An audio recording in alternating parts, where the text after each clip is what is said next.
Smart TV के नाजरीन अस्सलाम वालेकुम। आपका ताज़ा तरीन खबर से आगाह करते चलें। वज़ीर आज़म ने आफिया सदीकी की रिहाई के लिए वजारती कमेटी कायम कर दी।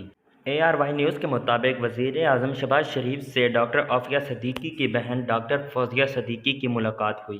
फौजिया सदीकी ने बहन से मुलाकात के लिए अमेरिकी वीज़े में हुकूमती मावनत पर वज़ीर आज़म का शुक्रिया अदा किया।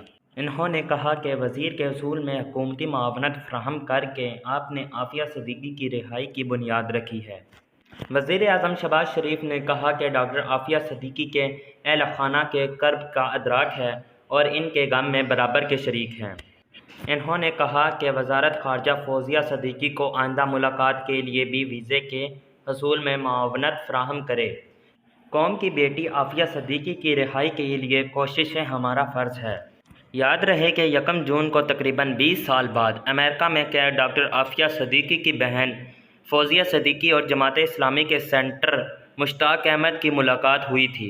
आज के लिए इतना ही। जाते जाते आपसे गुजारिश है मेरे चैनल को सब्सक्राइब करें, दिए गए बेल आइकन को दबाएं और कमेंट में अपनी राय का इज़हार ज़रूर दें।